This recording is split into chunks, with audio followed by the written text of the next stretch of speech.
Hi everyone, if you just watched our video on the breakdown of lipids and fatty acids, and especially the better oxidation of odd chain fatty acids, you'll have noticed we just stumbled over a new cofactor. So this video will focus on this cofactor, which is vitamin B12, also called cobalamin.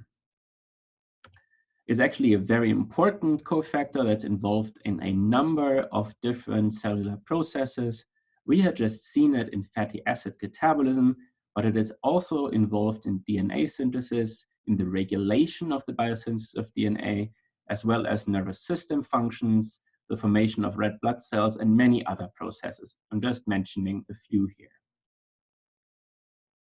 So it's an essential vitamin.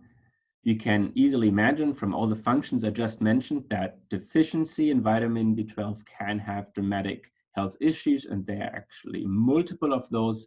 One of the major ones that one would encounter in the case of a vitamin B12 deficiency is called pernicious anemia, and that's actually a decrease in your red blood cells, so less capacity to transfer oxygen and so forth. It's actually a very complex structure, and I just highlighted here in a space-filled structural model. The actual chemical structure is right here. Needless to say, I'm not expecting you to memorize the structure or to recognize it. I just want you to be aware of its function and its importance, especially for us here in the context of fatty acid metabolism. The business end of vitamin B12 actually is this cobalt atom right here in the middle of this porphyrin ring. And so this cobalt atom actually can undergo radical reactions. We don't really touch on these types of reactions this quarter, so you don't have to look into it.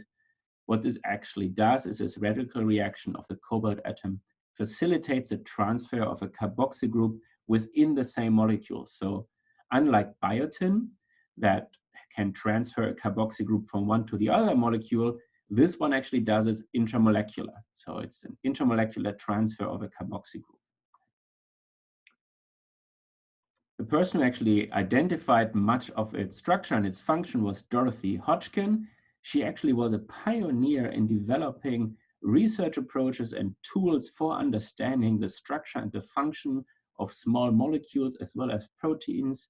Especially, she was a key pioneer in developing X-ray crystallography. And so you might not be surprised to hear that she also won the Nobel Prize for this. And she, in addition to that, I'm not sure what is more important, she also had her own stamp, right? She was a British scientist and really one of the key figures at this stage in structural biology. Vitamin B12 is actually really important to mention in terms of also its resources. We actually mostly get it through dairy and meat products. So those are actually the ones that are fairly rich in vitamin B12.